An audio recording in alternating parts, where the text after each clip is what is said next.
mengasihiku dengan sepenuh hati, tak pernah sama seperti dunia ini. Kita bersatu di dalam doa. Damai sejahtera Allah yang melampaui segala akal, itulah yang akan memelihara hati dan pikiranmu di dalam Kristus Yesus Tuhan kita. Amin. Shalom. Selamat hari Minggu bagi kita semua. Senang sekali saat ini saya boleh menyapa Bapak Ibu, saudara-saudari lewat video ini.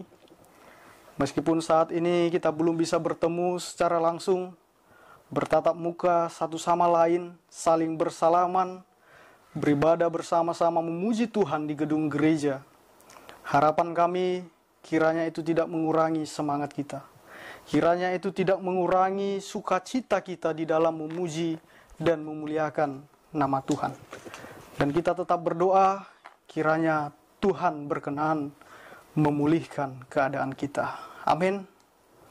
Baik, Bapak Ibu jemaat Tuhan yang terkasih dalam Kristus Yesus, mari kita buka Alkitab kita. Di Minggu Jubilate ini kita akan belajar bersama-sama tentang kebenaran firman Tuhan yang diambil dari kitab 1 Tawarik, pasalnya yang ke-16, ayat 31 sampai ayat 36. Saya akan membacakan bagi kita semua. Mari kita sama-sama mendengar dan memperhatikannya. 1 Tawarik 16 ayat 31 sampai 36. Biarlah langit bersuka cita dan bumi bersorak-sorak. Biarlah orang berkata di antara bangsa-bangsa, Tuhan itu Raja. Biarlah gemuruh laut serta isinya. Biarlah beria-ria padang dan segala yang di atasnya. Maka pohon-pohon di hutan bersorak-sorai di hadapan Tuhan. Sebab Ia datang untuk menghakimi bumi. Bersyukurlah kepada Tuhan sebab Ia baik. Bahwasanya untuk selama-lamanya kasih setianya. Dan katakanlah, selamatkanlah kami, ya Tuhan Allah penyelamat kami. Dan kumpulkanlah dan lepaskanlah kami dari antara bangsa-bangsa, supaya kami bersyukur kepada nama-Mu yang kudus, dan bermegah dalam puji-pujian kepadamu. Terpujilah Tuhan Allah Israel, dari selama-lamanya sampai selama-lamanya. Maka seluruh umat mengatakan, Amin, pujilah Tuhan. Sampai sedemikian pembacaan firman Tuhan. Bapak Ibu jemaat Tuhan yang terkasih dalam Kristus Yesus, ada ayat dalam kitab Mazmur yang mengatakan bahwa Allah bertahta di atas puji-pujian. Namun pernyataan ini sering sekali disalah tafsirkan, bahkan sering dipertanyakan. Kalau Allah bertahta di atas puji-pujian umat Israel, apakah Allah akan kehilangan tahtanya kalau umat Israel tidak memujinya? Tentu tidak. Dipuji atau tidak dipuji, Dia tetap Allah. Entah saudara memuji atau tidak menyembahnya, Dia tidak rugi. Dia tetaplah Allah yang besar. Saya pernah membeli sebuah baju batik yang menurut saya bagus.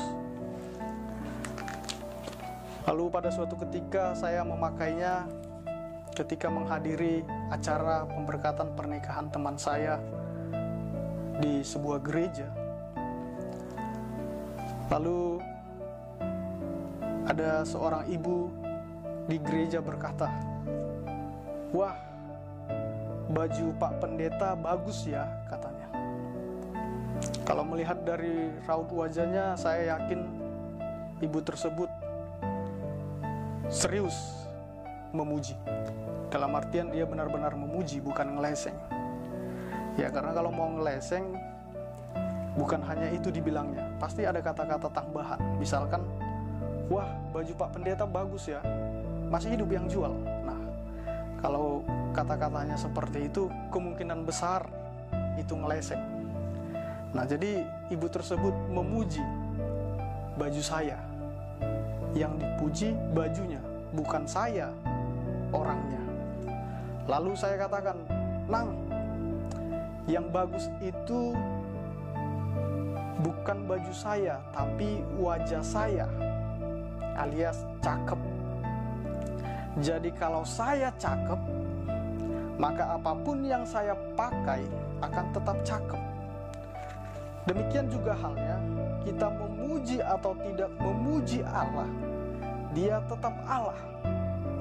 Sama seperti emas, dipuji atau tidak dipuji, dia tetap emas. Tidak mungkin jadi batu. Tidak mungkin, misalkan ada orang berkata, aku gak mau memuji emas. Lalu tiba-tiba emasnya ngambek, dia berubah jadi batu. Tidak mungkin. Ya, dipuji atau tidak dipuji, emas tetap emas. Kalau saudara tidak menghargai emas, maka yang rugi bukan emasnya, tetapi saudara. Karena saudara tidak tahu mana barang yang mahal. Kira-kira seperti itu. Jadi kalau kita tidak memuji Allah, kita tidak menyembah, kita tidak bersorak-sorak kepada Allah, bukan Allah yang rugi, tetapi kita yang rugi. Karena kita tidak mengenal Dia yang maha besar. Karena kita tidak mengenal Dia yang maha dahsyat, yang mengatasi segala Allah. Garis bawahi, mengenal Allah. Apakah saudara mengenal Allah dengan cukup baik? Sejauh mana saudara mengenal Allah? Apakah ketika senang saja? Atau apakah saudara sudah mampu mengenal Allah dalam keadaan susah? Raja Daud adalah seorang raja yang sangat mengenal Allah dengan cukup baik. Beberapa tahun belakangan ini kita sering mendengar istilah 100 hari kerja. Biasanya istilah ini kita dengar ketika ada seorang pemimpin baru yang terpilih, apakah itu kepala daerah, wali kota, gubernur, bahkan presiden. Salah satu tujuannya adalah untuk menilai suatu kinerja dari pemimpin yang baru terpilih atau yang baru dilantik itu. Di dalam 100 hari pertama itu biasanya para pemimpin yang baru itu akan berusaha mewujudkan janji-janji politiknya selama berkampanye. Dan sebagaimana biasanya, maka yang menjadi fokus perhatian pemimpin baru ini adalah hal-hal yang berkaitan dengan kesejahteraan rakyat, dengan politik, ekonomi, dan lain sebagainya. Hal-hal yang berkaitan dengan keagamaan, yang berkaitan dengan peribadahan bukanlah menjadi prioritas, bahkan sering dilupakan.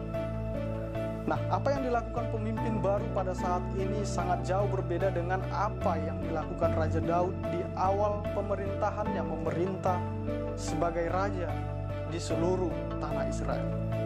Dia tahu mana yang paling utama untuk dia lakukan di awal pemerintahan.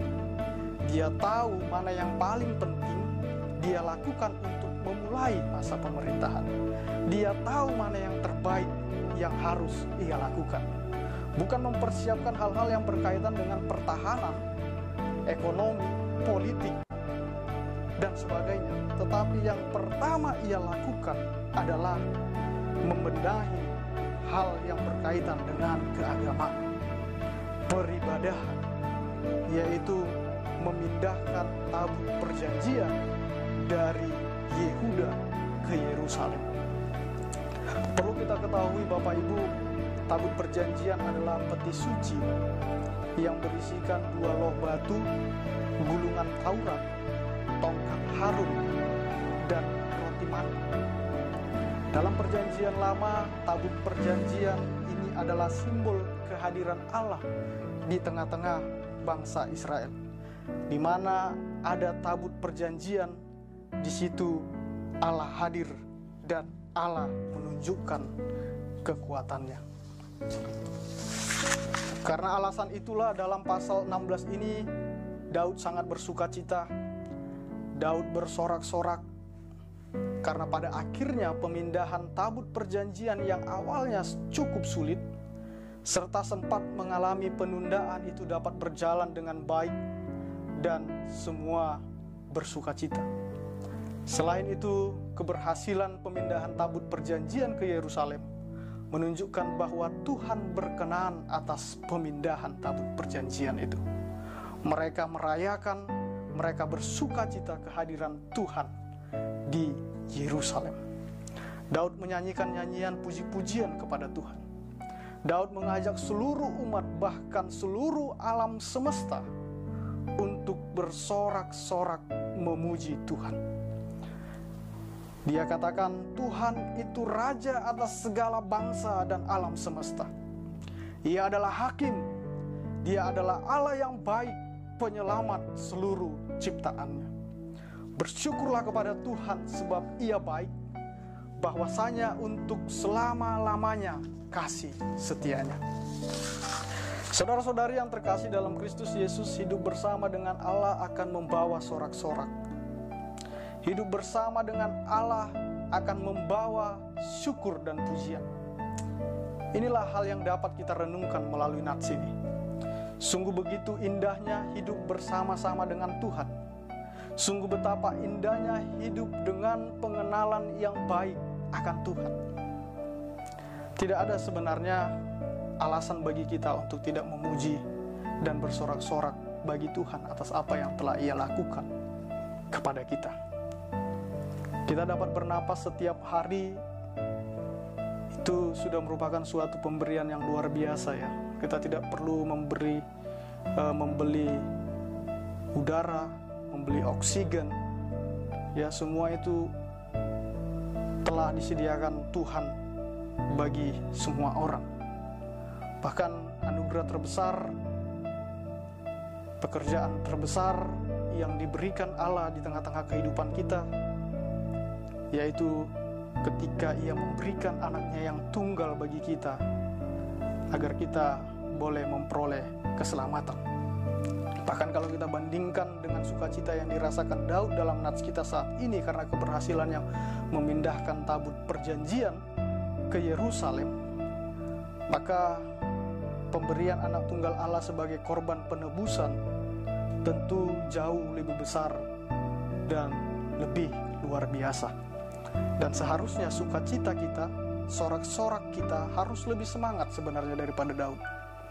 Syukur kepada Tuhan Bapak Ibu, tidak hanya ketika ulang tahun, tidak hanya ketika naik jabatan, lulus dari pendidikan, memiliki rumah baru, sembuh dari penyakit.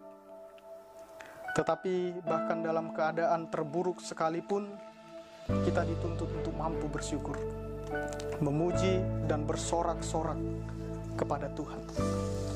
Bapak Ibu jemaat Tuhan yang terkasih dalam Kristus Yesus, minggu ini kita memasuki Minggu Jubilate yang artinya bersorak-soraklah bagi Allah, hai seluruh bumi. Ajakan untuk berjubilate, bersoraklah bagi Tuhan ini sangatlah relevan, bahkan sangat-sangat kontekstual di tengah-tengah pandemi COVID-19 ini, di mana pada saat ini iman percaya kita kembali diuji. Pertanyaannya, mungkinkah di tengah-tengah keadaan yang kita alami saat ini kita masih mampu berjubilate? Mampukah dalam keadaan yang menakutkan, yang mengkhawatirkan ini kita berjubilate? Bagaimana kira-kira jawaban kita? Kitalah yang menjawab di dalam hati kita masing-masing. Beberapa minggu yang lalu atau bahkan sebulan yang lalu, yang kita takuti, yang kita khawatirkan adalah kita terkena virus corona yang mematikan itu.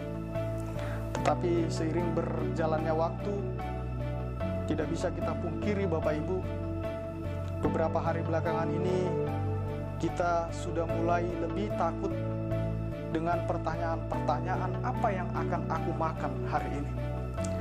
Apa yang akan kami makan besok, lusa, dan beberapa hari ke depan? Saudaraku, dunia ini dapat memberi 1000 alasan kepada kita untuk khawatir, cemas, takut, bahkan kehilangan pengharapan. Tetapi ingatlah bahwa kita juga punya satu alasan untuk membuat kita mampu tertawa, bersorak-sorai dan bersukacita, bahkan sekalipun ketika kita menghadapi pandemi COVID-19 ini. Satu alasan itu adalah kita memiliki Allah yang luar biasa. Daud mengatakan dalam nats ini, Ia adalah Raja segala bangsa dan alam semesta. Ia adalah Hakim. Dia adalah Allah yang baik, penyelamat seluruh ciptaannya. Allah mampu melakukan perkara-perkara besar. Tuhan mampu memulihkan kita. Yang penting kita mau dipulihkan. Kita tetap kuat, tetap berdoa, bersorak-sorak bagi Tuhan. Alkitab mencatat ada kekuatan yang luar biasa ketika kita dengan sepenuh hati bersorak-sorak bagi Tuhan. Seperti saat Paulus dan Silas berada di dalam penjara, sekalipun kedua kaki mereka dipasung, mereka tetap memuji Tuhan. Mereka tetap bersorak bagi Tuhan. Pada akhirnya apa yang terjadi? Kuasa Tuhan turun atas mereka, dan mereka menjadi terbebas. Kita juga mengetahui bagaimana tembok Yeriko, tembok yang begitu kokoh, tembok yang begitu kuat, bisa runtuh. Bukan karena dibom, bukan karena dihancurkan, tetapi rahasia runtuhnya tembok Yeriko adalah karena sorak-sorak.